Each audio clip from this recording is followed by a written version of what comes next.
Millionaire Habits That Change Everything. My name is Jeremy. Welcome back to Neko Nation Japan. I'm going to go over these habits and elucidate some of the habits that really help me in my everyday life and hope to get me into that millionaire status very soon and hope to help every one of you get there as well.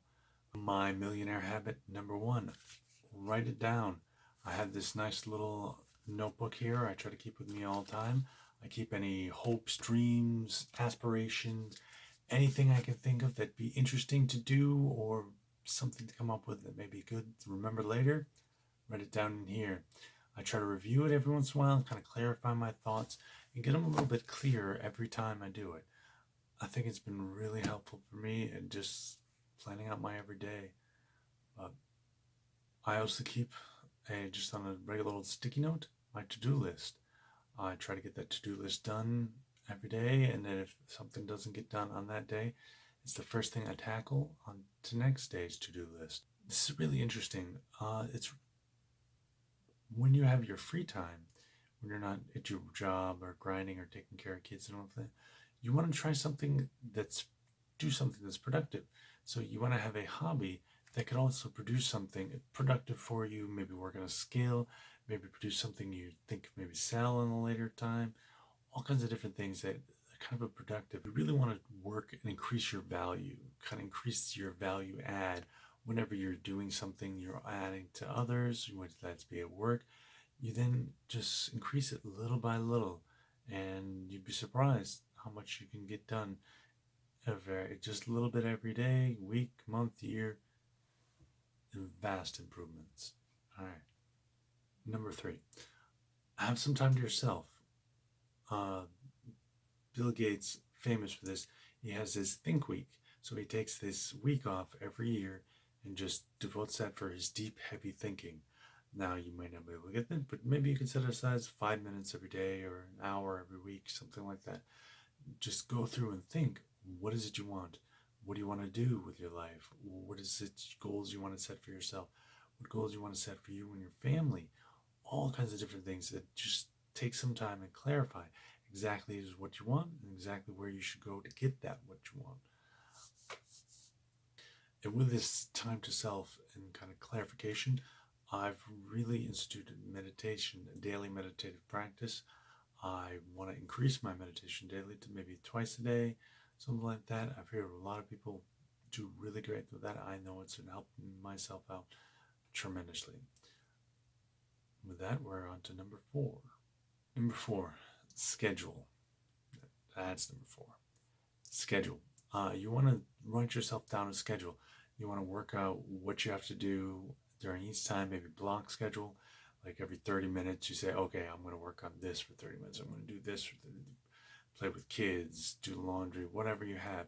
Try to get each done so you have a set amount of time to do exactly what you need to do, whether it doesn't creep over into the next time and say, oh, I got to do this. Oh, no, I forgot to do this. It really helps keep you focused, keep you on task, and keep you driven to your next goal. With this, we get into the Parkinsons Law. This is particularly destructive in my life.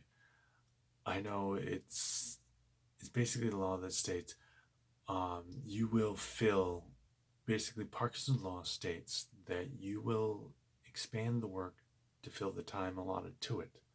So if you have 2 hours to do something, you do a tremendous amount of work right away, as you see here, and then it just kind of drones off, and then it fills that exactly 2 hours you need to do to get it. Now, if you give it 3 hours, a little bit more time, you do the work, and it expands, and it drags out to fill up the 3. Same thing with 6 hours.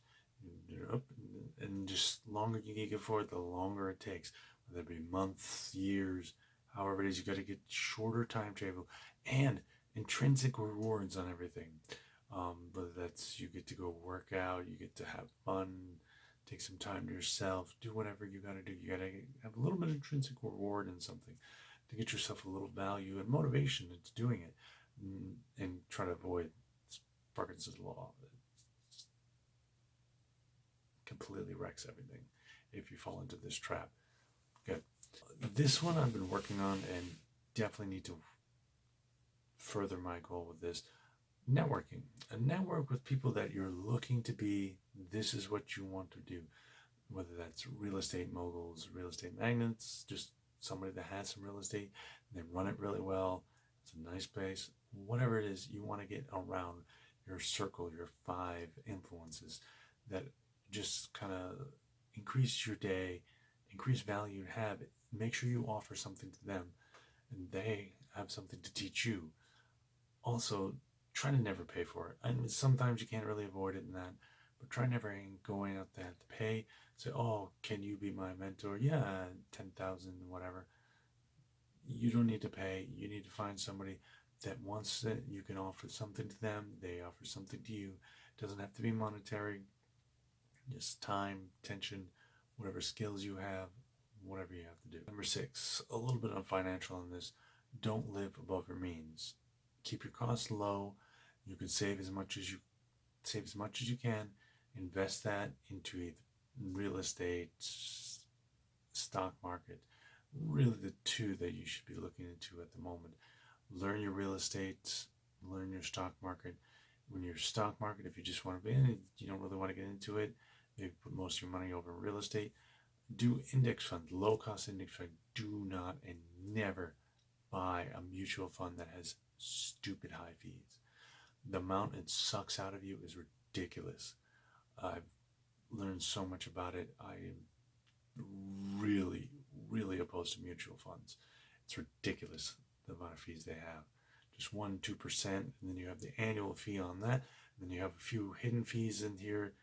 Oh my goodness, it's ridiculous. But live below your means, keep out of debt, only good debt if it's that. Get into debt maybe to buy a house, real estate that you're going to rent out. That's a performing asset if you bought it correctly. Maybe, no, I'm not even going to say, do not use margin. I don't care. You're either smart enough to avoid it or you're smart enough to not need it. Those are the two things. I don't want to even get into that. So smart people avoid it. That's all you need to know. Great quote from Warren Buffett, one of my heroes. It's a great way to increase and develop your discipline if you're keeping your finances low, going through it day by day, saying, oh, okay, I only have this amount, save that amount, invest that amount, whether it's index funds, specific stocks, whatever the case may be. In real estate, always great. Build on that discipline every day. Use that saving every day to develop and show your discipline. Put that money in your investments, whether it's stocks, real estate, index fund, whatever the case may be. Invest over the long term, develop your real estate, develop your stock portfolio. I always go with dividend stocks. You do a little bit more every time. Go through that if you haven't noticed that already. Lastly, number 7, no debt. Avoid it as much as possible. If you're in debt right now, pay off your credit cards, pay off your car loans, get a cheap beater, whatever you have to do, get out of debt. That should be your first priority when you're getting a millionaire or that. Now, exception to that rule, you're using this debt wisely. You're using this debt to get assets that you're giving you money all the time. And you're using this somewhat, you buy this asset. In real estate, you're getting somebody else to pay you the money, pays down that debt over time, or you just plow in more money to get rid of that debt completely. Get rid of debt. No debt. No one should have debt. I don't know why we get in this culture of just, oh, well, just charge on a credit card, it's fine. You pay so much money in the long run, it destroys your chances of ever getting into millionaire status if you just cannot use debt appropriately. With that, thank you very much for showing up. My name is Jeremy. That's it for Neko Nation Japan. Sayonara.